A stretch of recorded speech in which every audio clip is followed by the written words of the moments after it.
Hey everyone, it's CTO of the Theory channel, and Patronuses are one of the coolest things about the whole Harry Potter series.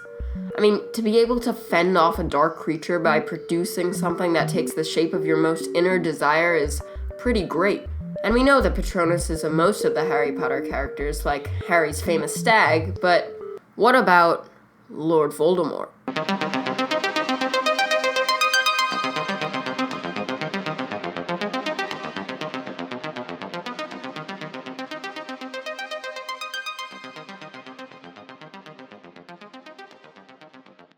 Here's a fun fact. I recently went on Pottermore, took the test, and found that my Patronus is a Borzoi. Man, always wanted to be one, right?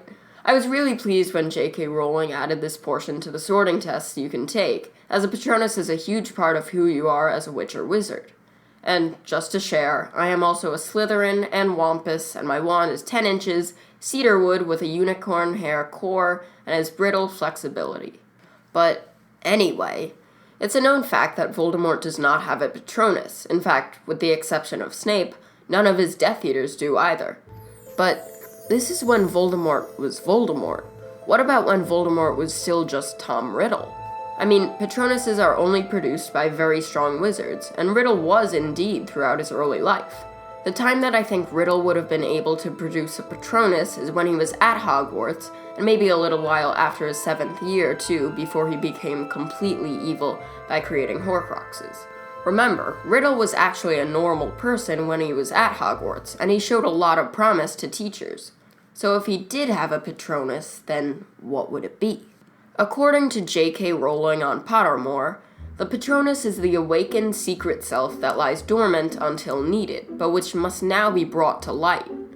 In other words, it's your inner spirit that hides until needed. Also, there are two types of Patronuses, corporeal and incorporeal. Incorporeal Patronuses don't take an actual form, they're just wisps of mist and air directed at a Dementor, while corporeal Patronuses take the form of an animal. And not just any animal, of course, the animal that the witch or wizard connects with the most. Two great examples of this are through bloodlines or love. Harry's Patronus is a stag, since that was his dad's animagus form, and Hermione's Patronus is an otter, an animal closely related to the Weasel family, which symbolizes the boy she loves, Ron Weasley. But going back to Riddle, he really didn't love anyone, as he was entirely selfish and only thinking about power and greed. But the animal doesn't have to represent a person. It can also represent an item or a place. And the only thing that Riddle loved in his schooling ages was school itself.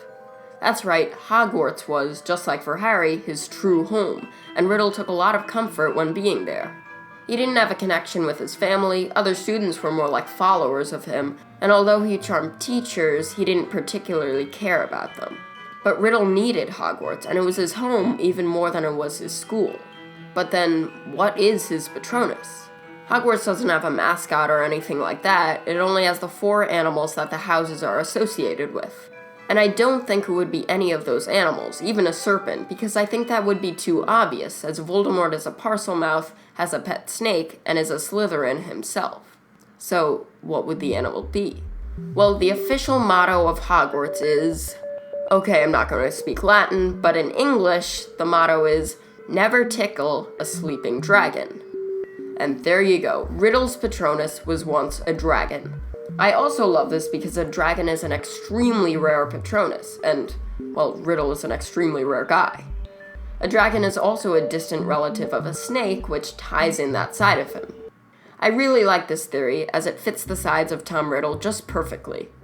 And, as always, be sure to like this, comment, and subscribe if you haven't already. Up next is a theory on Into the Woods, then probably a video on how the 2017 Jets can make the playoffs, and then, to finish up the first season of my channel, I'll release a big update video discussing how this channel will be changing in the months ahead.